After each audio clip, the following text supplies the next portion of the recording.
What's good for your core? So, it's good to get your activated. Yeah, do it. So to activate, right? So you're gonna, because the problem is most of us have that this back, Coach Jace. but, right? But in order to fix that, you need to bring it in, and a good way to bring that in is this way.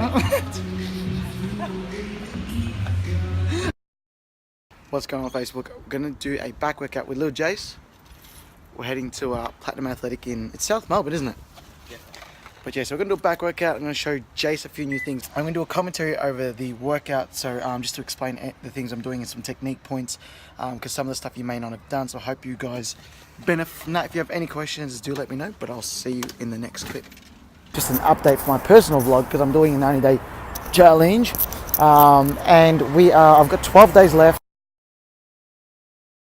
Bad things, fine as hell, thick as fuck, oh my god, that's my baby, Caroline, you divine, mighty fine, shorty really blow the pipe, like a pro, Fuck you thought. holy shit, I'm really lit, it's looking like it's Alright guys, just a quick heads up. I am going to speak really quickly in this because it isn't too much footage, so I can't give as much instruction or technique instruction as I'd like to normally.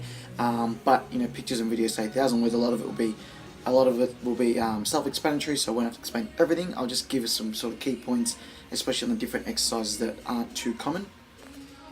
So basically, starting here, just to get a lot of blood flow and get a lot of a good warm up in our lats. We're doing sort of these cable pulls that are sort of half vertical pulling down and half back, and then changing our grip doing it. So basically what we're trying to do here is just really poke your head through, get the biceps next to your ears and stretch out your lats, and then just squeeze down. As you look at Jace's hands here, there's sort of, as much as we can, either point it down or outwards, and it's going to give you more lat activation. In regards to lat sets and reps, with about 45 seconds in between, probably did like 5 to 6 reps just to get a whole lot of blood flow, and then going to about a total of about sort of 12 to 14 reps per exercise. So he's just basically supersetting, so going one after another. So basically we're doing a whole lot of volume in regards to that, just to really fatigue our lats and get a whole lot of blood flow, and really just what would you say, sort of really activate them as much as possible before we go into our heavier lifts. So we're going to a normal lat pull down here. You'll see Jason an underhand grip, just because he's got shoulder pain, so he can't get his shoulders too far back, so his range of motion is quite low. So basically he's doing an underhand just to save some pain in his shoulder, and you guys can do that too. We're basically going for about 8 to 10 reps here. We're not controlling the eccentrics too much, just sort of a normal tempo, not going too fast either.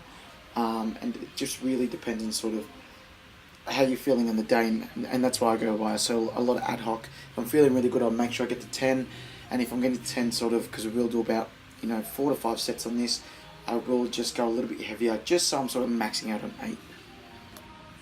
So just a key tip here as well, you don't want to go too close or too wide if you're doing your lat pull down. A lot of people probably more than anything go too wide, but then that doesn't give you the full range of motion that you prefer, or that would give you the maximum, maximum results. And then just really not pulling it down sort of past your chin too much, I should say, because then you start just using your forearms and sort of it's not even working on lats anymore. So you don't have to go too low. So now we've sort of finished up with lat workouts, which is more of a vertical pull. We're going to a horizontal pull now. We're not bending over too much, as you see Jace here with our bent row, just because we want to work sort of that mid and more towards the upper back. So I guess some key points here is just to make sure your core's turned on, you've got good posture before you bend, because you don't want to sort of bend in that middle of your back, because that's when people can really hurt themselves. And you'll see here that I'm doing about 20 kilos here, getting to about 12 to 14 reps. So I'm keeping my volume quite high, and Jace did the same under my instruction, just because you are in a quite vulnerable state here, especially if you're not used to controlling your core, to hurt your back. So you want to keep that quite light. So we finished up with a normal sit row, which I'm sure everybody's done. Going a bit heavier, so this is our heavier movement. We got to again about 8 to 10 reps, just at a normal pace, and about 4 to 5 sets. I'm going to wrap up the commentary here.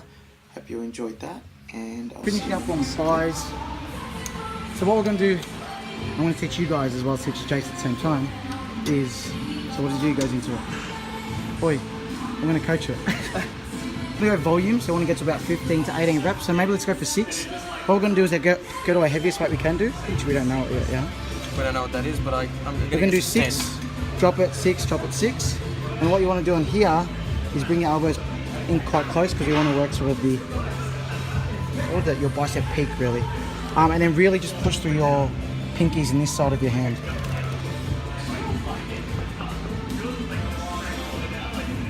Right there. Go, 6 straight away. You should get the 7. Last drop. Go. 6 again. Pull with the insides of your palms. Yeah.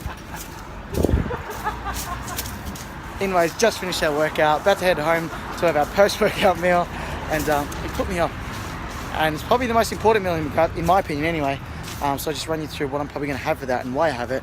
And yeah, I'll see you next clip. Back home, post-workout meal. So what I'm going to do, just because I'm going sort of lower carb, sorry it's a bit dark, going a bit lower carb now lately, going into the rest of this cut towards the sort of tail end. So I'm going to do oats, which is really good for volume. So there's not many carbs and calories in it, but it makes you feel really full. To get my protein intake, I'm taking bulk nutrients at the moment. I'm waiting for some other protein to come in. Gonna do 2 scoops of that, so that's about 50 grams of protein in with the oats. And yeah, anyways guys, I hope you enjoyed this vlog. Jay, say goodbye. Catch you later, idiots. No.